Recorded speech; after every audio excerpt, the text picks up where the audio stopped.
Welcome to Storyboards by Rodney Dean. This next fun, adventurous tale is a story written for all ages. Brought to you by Harrison Music Productions. The title of this story is named One, and is set in the time of the 1400s, when dreams and legends collide. So, without further ado, let's begin. The sun hung low in the sky, casting a warm glow on the bustling dock. A towering wooden galleon, its hull stained with the marks of its countless journeys as it looms over the harbor, magnificent and proud and ready for its next voyage. Excitement buzzed in the salty air as the crew loaded the ship, barrels of provisions, crates of trade goods, and the dreams of adventure. Captain Nathaniel Sterling, a seasoned veteran of the open sea, surveyed the scene with a keen eye. His weathered face bore the weight of countless tales, and his eyes reflected the wisdom of years spent navigating uncharted waters. Every rope, every crate, every plank of wood, Nathaniel inspected them all, ensuring the ship would be prepared for the journey to the other side of the New World. As cargo was lifted onto the ship, Lieutenant Geoffrey Thorne, a man of grandiose ambitions and an insatiable thirst for glory, bid farewell to his bride-to-be, Isabella.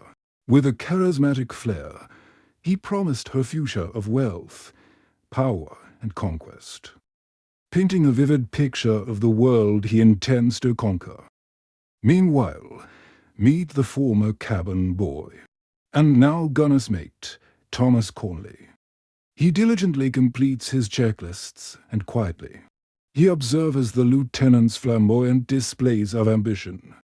Little did anyone know that Thomas harbored dreams of his own, dreams that echoed with the simple yearnings for exploration and camaraderie.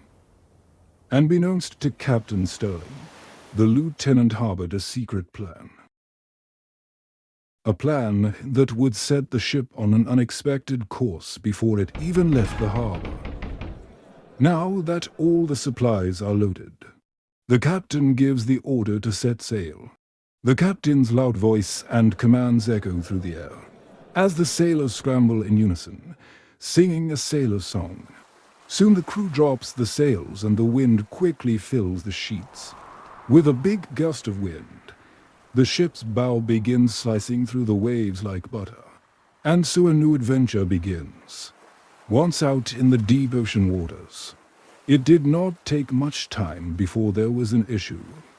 It all became interesting when, in the dimly lit confines below deck, there was discovered 2 female stowaways, cloaked in the shadows behind some barrels. They were quickly captured and brought to the captain. A quick decision loomed before the officers.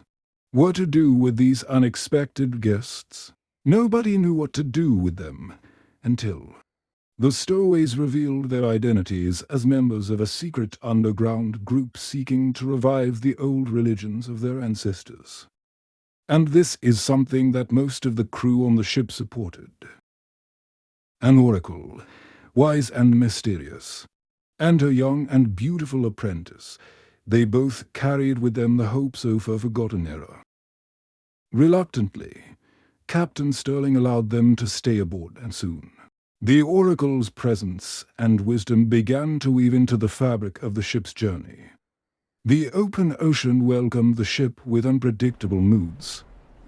A fierce storm with towering waves over 100 feet high tested the crew's resolve.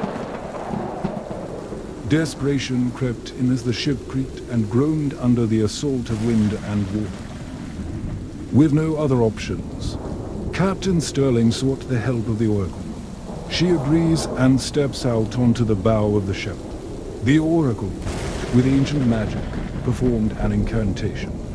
This calmed the storm and guided them all to safety. The storm cleared, leaving behind sunny skies, and giving the time for the crew to repair the ship. A newfound respect for the mystical settled among the crew.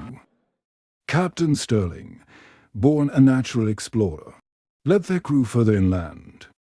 Beyond the dense forests, they discovered the Puget Sound, the breathtaking, vastly stretched waters adorned with small, forested islands. Sailing through the islands, the crew sensed eyes upon them. Mysterious figures, warriors adorned in Coast Salish cedar masks and helmets, observed the galleon from the shadows. Native war canoes swiftly approached the wooden ship. Tension hangs in the air. The lieutenant urges the captain to attack and orders the men to battle stations. However, Captain Sterling, drawing on his experience, employed diplomacy. The chief and villagers, impressed by the captain's wisdom, invited the crew to a grand celebration in their village. At the feast, the chief's son suddenly arrives. He is a strong, young, charismatic warrior, and soon the young oracle and the chief's son catch each other's eye. A spark of love ignited between them, thus bridging the gap between two vastly different worlds.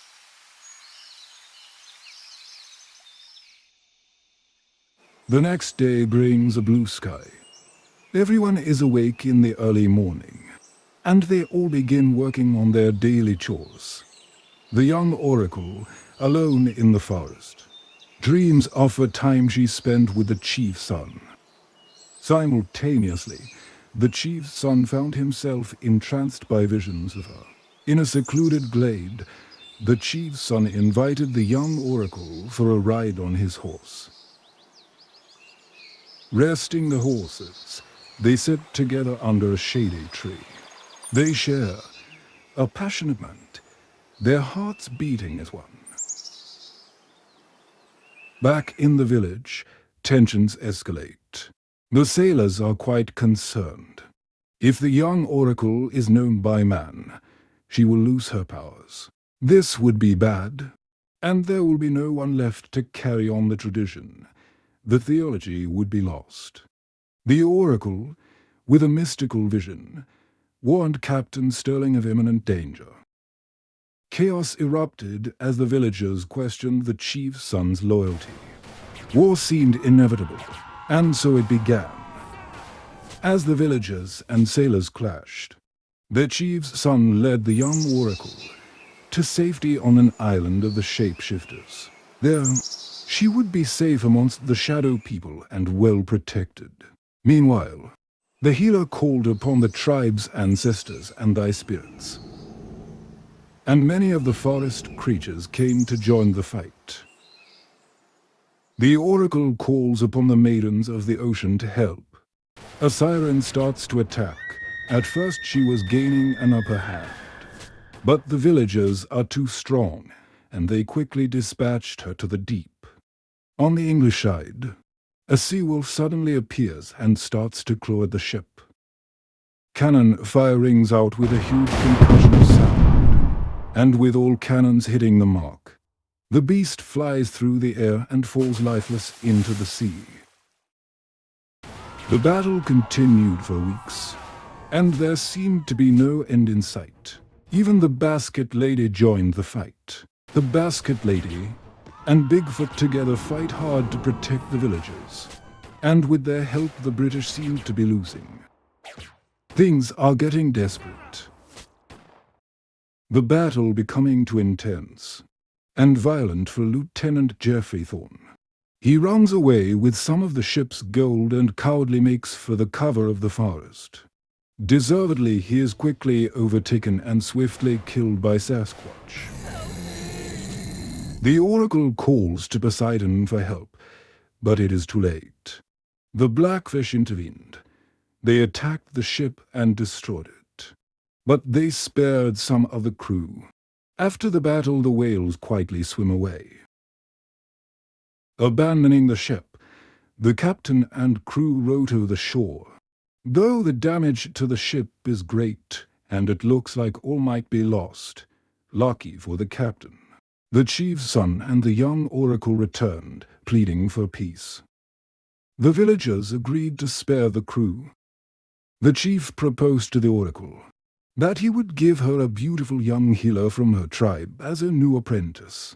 That way the young couple in love could get married. The oracle agreed, and the two cultures became as one. The gunner's mate Thomas Cornley was instantly promoted to lieutenant because of his bravery in battle and his loyalty to the captain.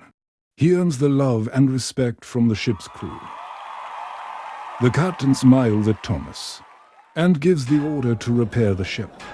The men work hard for 2 days solid, and soon the ship is ready to sail again. All is good in the village as everyone is excited about the upcoming marriage.